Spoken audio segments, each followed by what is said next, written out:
حضرت ابو بکر صدیق رضی اللہ عنہ نے اپنے زمانے خلافت میں حضرت خالد بن ولید رضی اللہ عنہ کو حکم دیا تھا کہ آپ عراق میں لڑائی روک کر سیدھا ملک شام روانہ ہو جائیں۔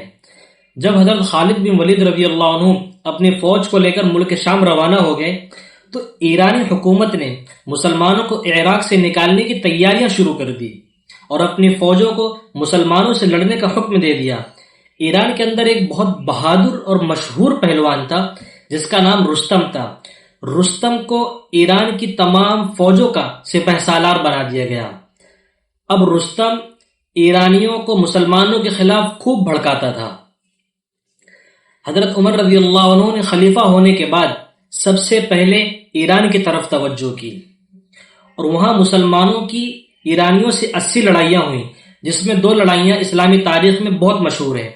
ایک جنگ قادسیہ ہے اور دوسری جنگ نہاوند ہے۔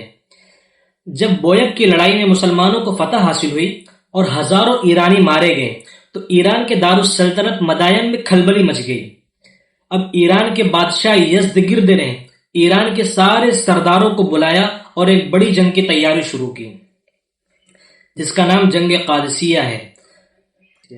ایران کے سپہ سالار رستم نے اپنی فوج کو، جس کی تعداد 1,20,000 تھی، قادسیہ کے میدان میں جمع کیا اور حضرت عمر رضی اللہ عنہ مدینہ منورہ میں اسلامی فوجوں کو جمع کر کے خود میدان جنگ میں نکلنے کا ارادہ کیا۔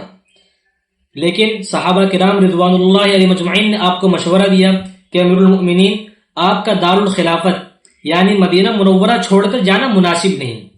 اس لیے حضرت عمر رضی اللہ عنہ مدینہ منورہ میں ٹھہر گئے اور حضرت سعد بن ابی وقاص رضی اللہ عنہ کو سپہ سالار بنا کر 20,000 کی فوج کے ساتھ ایران روانہ کیا اور روانہ ہوتے ہوئے اچھی نصیحتیں کی۔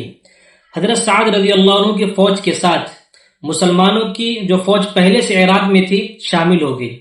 اب مسلمانوں کی تعداد تقریباً 60,000 ہو گئی۔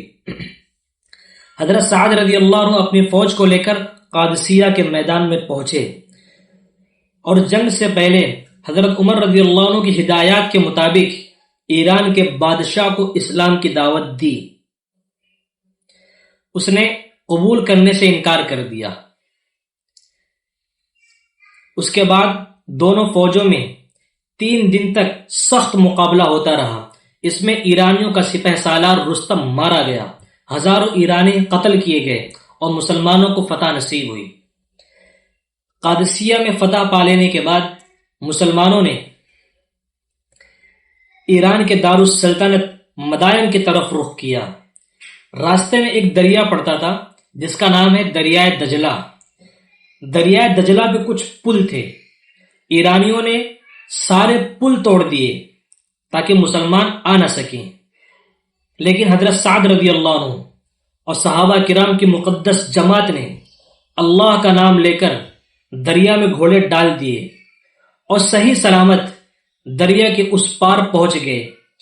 ایرانی اس طرح مسلمانوں کو آتا دیکھ کر بھاگ گئے اور ایران کا بادشاہ یزدگرد بھی مدائن چھوڑ کر دوسرے شہر حلوان چلا گیا اور اس طرح بآسانی مسلمانوں کا مدائن پر قبضہ ہو گیا۔ اسی منظر کو دیکھ کر علامہ اقبال نے کہا تھا، دشت تو دشت ہے دریا بھی نہ چھوڑے ہم نے، دشت تو دشت ہے دریا بھی نہ چھوڑے ہم نے، بحر ظلمات میں دوڑا دیے گھوڑے ہم نے۔ مدائن میں شکست کھا لینے کے بعد ایران کے بادشاہ یزدگرد نے اپنی فوجوں کو مختلف جگہوں پر جمع کرنا شروع کیا اور نئی طاقتور فوجوں کو بھیجتا رہا تاکہ مسلمانوں پر غلبہ حاصل ہو جائے، لیکن ہر بار اسے شکست ہوئی۔ پھر ایک بار اس نے ایک بڑی جنگ کی تیاری شروع کی اور ملک کے کونے کونے میں یہ اعلان کر دیا کہ ہر ایرانی کا فرض ہے کہ مسلمانوں سے لڑنے کے لیے ہماری فوج میں شریک ہو، اور جو فوج میں شریک نہ ہو سکے روپیہ پیسہ مال دے کر قوم کی مدد کرے۔ اب اس اعلان کے بعد چاروں طرف سے ایرانی نوجوان فوج میں شریک ہونے لگے۔ 1.5 لاکھ کی فوج مسلمانوں سے لڑنے کے لیے تیار ہو گئی۔ ادھر حضرت عمر رضی اللہ عنہ مدینہ منورہ میں 20,000 کی فوج ان کے مقابلے کے لیے روانہ کیا اور ان کا امیر حضرت نعمان بن مقرن رضی اللہ عنہ کو بنایا۔ دونوں فوجوں میں سخت مقابلہ ہوا۔ اس جنگ کا نام جنگ نہاوند ہے اور اس میں ایرانیوں کو ایک بڑی زبردست شکست ہوئی۔